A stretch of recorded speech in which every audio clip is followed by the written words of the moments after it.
నమస్తే. సామాన్యుడి చేతిలో సామాజిక స్త్రం నెంబర్ 1 న్యూస్కి స్వాగతం. నేను రవీంద్ర. ఆంధ్రప్రదేశ్లో రాష్ట్ర ప్రభుత్వ ఉద్యోగులు అలాగే పెన్షనర్లు ఉపాధ్యాయ వర్గానికి సంబంధించి కూటమి ప్రభుత్వం తీసుకున్నటువంటి నిర్ణయం మంచిదే. దీనికి సంబంధించి సామాన్యుడి చేతిలో సామాజిక స్త్రం నెంబర్ 1 న్యూస్ తరఫున కూటమి ప్రభుత్వంలోని పెద్దలకు, ముఖ్యంగా ముఖ్యమంత్రి నారా చంద్రబాబు నాయుడు అలాగే డిప్యూటీ సీఎం పవన్ కళ్యాణ్ ఇద్దరికి కూడా ప్రత్యేకమైనటువంటి ధన్యవాదాలు తెలియజేస్తున్నాం. ప్రధానంగా దానికి ముఖ్యమైనటువంటి కారణం ఏంటంటే, ఏదైతే పెండింగ్ బకాయిల్లో దాదాపుగా 7,358 కోట్ల రూపాయలను రిలీజ్ చేశారు. దీనికి సంబంధించి మరికొద్ది రోజుల్లోనే ఆ యొక్క జమ కార్యక్రమం అనేది జరుగుతుంది. అయితే ఇక్కడ చాలా ముఖ్యమైనటువంటి అంశం ఏంటి అంటే, కొంతమంది అయోమయ గందరగోళ పరిస్థితుల్లో ఉన్నారు.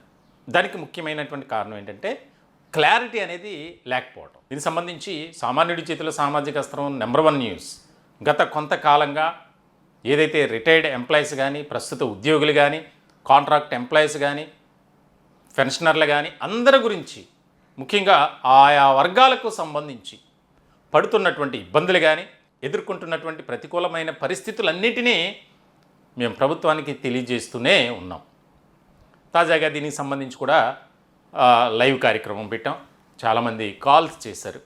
ఆ లైవ్ కార్యక్రమం అయిపోయిన తర్వాత కూడా చాలామంది కొంతమంది కాల్స్ చేసి వారు ఎందుకు అయోమయ గందరగోళ పరిస్థితిలో ఉన్నారు అని అన్నానంటే, ముఖ్యమైనటువంటి అంశం కారణం ఏంటి అంటే, దానికి సంబంధించి ఈ 7,358 కోట్ల రూపాయలు ఎవరెవరికి చెల్లిస్తారు, ఎప్పుడు చెల్లిస్తారు, అది కూడా క్లారిటీ ఇవ్వాల్సినటువంటి బాధ్యత ప్రభుత్వంపై ఉంది.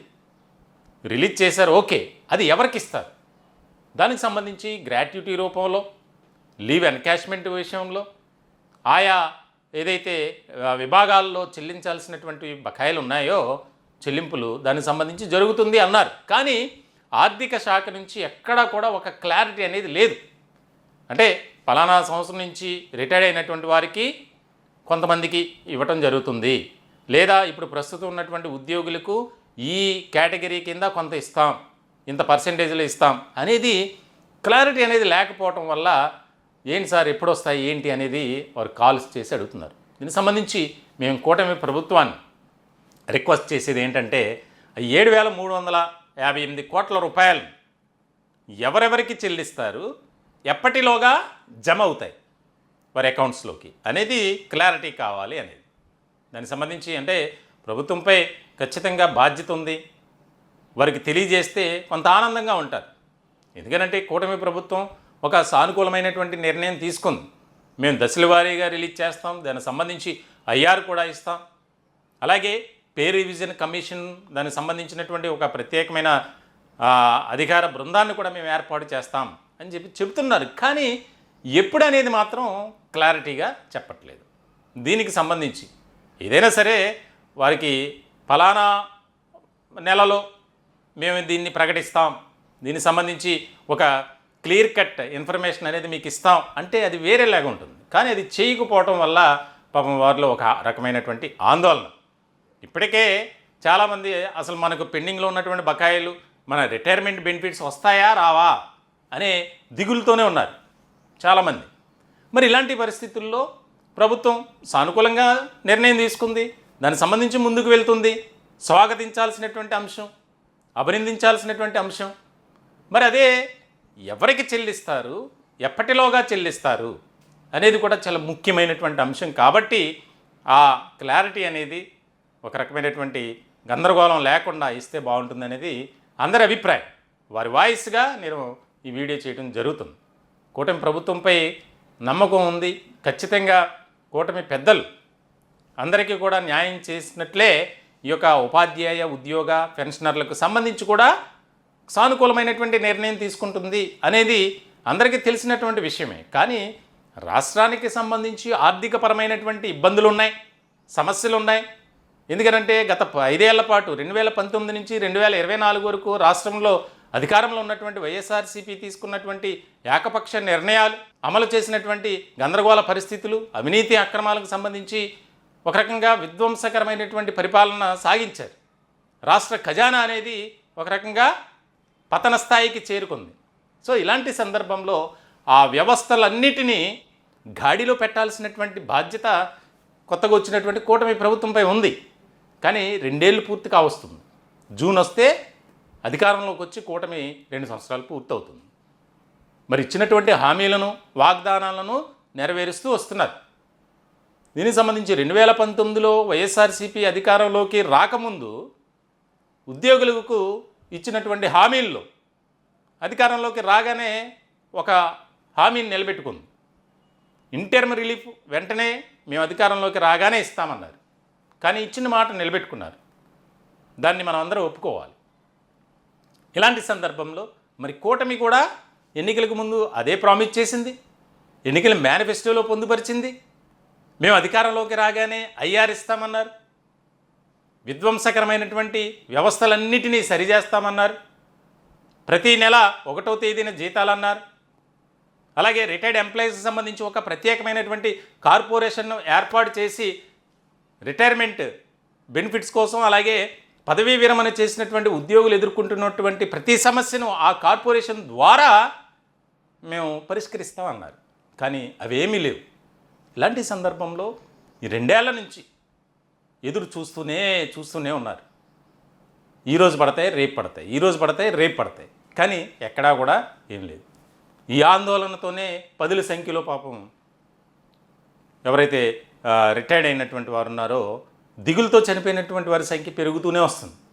ఎందుకంటే మానసికమైనటువంటి ఆలోచన ఎక్కువైపోయి, మరోపక్క శరీరంపై ఆయా రకాల వ్యాధులు, అనేక రకాలుగా రోగాలు దాడి చేస్తున్నటువంటి సందర్భంలో ఎవరికి చెప్పుకోలేక, ఎవరిని డబ్బులు అడగలేక, వచ్చేటువంటి పెన్షన్ సరిపోక ఈ రకమైనటువంటి ఇబ్బందులతో సతమతమవుతున్నారు.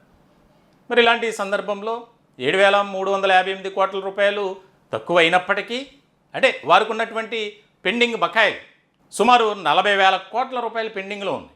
మరి 7,000 కోట్లు అంటే తక్కువే అమౌంట్. కానీ రాష్ట్రం ఉన్నటువంటి పరిస్థితుల్లో, ఆర్థిక పరిస్థితులు, స్థితిగతులు అన్నిటిని కూడా సమీక్ష చేసుకొని చంద్రబాబు నాయుడు గారు, పవన్ కళ్యాణ్ గారు ఇద్దరు కూర్చొని ఆలోచించుకొని ఈ యొక్క నిర్ణయం తీసుకున్నారు. మరి ఇటువంటి సందర్భంలో ప్రతీ నెల ఇంత మేము కేటాయిస్తాం, దీనికి సంబంధించి ఎవరు కూడా దిగులు పడాల్సినటువంటి అవసరం లేదు, ఐఆర్ కూడా త్వరలోనే ఇస్తాం, పిఆర్సీపై ఒక కమిషన్ వేస్తాం, దీనికి సంబంధించి కూటమి మీకు అండగా ఉంటుంది, ఎక్కడా కూడా ఆందోళన చెందాల్సినటువంటి అవసరం లేదు అని ఒక ధైర్యాన్ని కలుగజేస్తే అందరూ కూడా హ్యాపీగా ఉంటారు. మేము కూడా కోరుకునేది అదే. కాబట్టి ఖచ్చితంగా, ఎందుకనంటే చంద్రబాబు నాయుడు గారు సుదీర్ఘకాలం రాజకీయ అనుభవం కలిగినటువంటి వ్యక్తి, రాష్ట్ర పరిపాలన అంశాలకు సంబంధించి తీసుకునే నిర్ణయాలు కానీ దేశంలో ఆయన ఫస్ట్ ప్లేస్లో ఉంటారు. అంత ఎక్స్పీరియన్స్ కలిగినటువంటి వ్యక్తి చంద్రబాబు నాయుడు. మరి ఆయన చాలా జాగ్రత్తగా ఆలోచన చేస్తారు. ఉపాధ్యాయ, ఉద్యోగ, అలాగే ముఖ్యంగా పెన్షనర్ల వర్గాలకి సంబంధించి ఆయన న్యాయం చేసే దిశగానే అడుగులు వేస్తారు, నిర్ణయాలు తీసుకుంటారు. దానికి సంబంధించి ఒక ప్రత్యేకమైనటువంటి కార్యాచరణ కూడా సిద్ధం చేస్తారు అని అందరూ నమ్ముతున్నారు.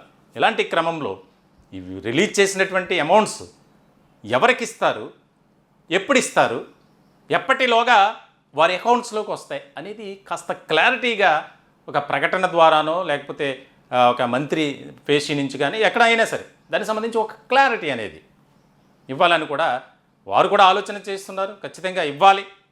దానికి సంబంధించి ప్రక్రియ అయితే ఇంకా కొనసాగుతుందని భావిస్తున్నాం మేము కూడా. దీనికి సంబంధించి త్వరలోనే దానికి సంబంధించినటువంటి విషయంలో ఎవరికి అంటే ఎప్పటి నుంచి ఒక పర్టిక్యులర్ టైం పీరియడ్ చూసి ఈ సంవత్సర కాలంలో అయితే 2 సంవత్సరాల నుంచి రిటైర్డ్ అయినటువంటి వారికి ఈ రకమైనటువంటి బకాయిల విషయంలో చెల్లింపు జరుగుతుంది అని ఒక క్లారిటీ ఇస్తే బాగుంటుందనేది అందరి అభిప్రాయం.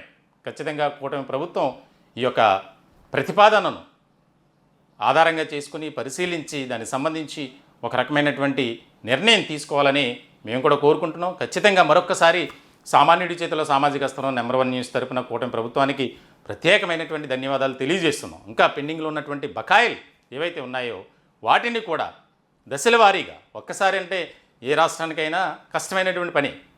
పక్క రాష్ట్రం చూడండి, తెలంగాణలో రేవంత్ రెడ్డి సర్కార్ ఉద్యోగులకు ఉన్నటువంటి బకాయిలను క్లియర్ చేయడానికి ప్రతీ నెల సుమారు 7 నుంచి 750 కోట్ల రూపాయలు కేటాయిస్తుంది. దాంతో కొంత వారికి సెటిల్ అవుతుంది. వరకు ఉన్నటువంటి బకాయిలన్నీ చెల్లింపు అనేది ప్రక్రియ కొనసాగుతూ ఉంది. సో ఇక్కడ కూడా అలా చేయాలి. ఎందుకంటే పెద్ద మొత్తంలో పెండింగ్లు ఉన్నాయి కాబట్టి ఒక్కసారే వాటిని రిలీజ్ చేయాలని మేము కూడా కోరట్లేదు. దానివల్ల రాష్ట్ర ఆర్థిక పరిస్థితి కూడా ఇబ్బందికరంగా మారుతుంది కాబట్టి కొంత విడుదల చేస్తే అందరికీ కూడా సమానంగా పంపిణీ అనేది జరుగుతుంది. దానివల్ల అందరూ కూడా హ్యాపీగా ఉంటారనేది వారి అభిప్రాయం. మొత్తానికైతే కూటమి ప్రభుత్వం మంచే చేయాలని మరొకసారి మేము కూడా ఆశిస్తున్నాం. ఈ టాపిక్పై మీ విలువైనటువంటి అభిప్రాయాలు కామెంట్ రూపంలో తెలియజేయండి. దయచేసి మా ఛానల్ని సబ్స్క్రైబ్ చేసుకోండి. Thank you.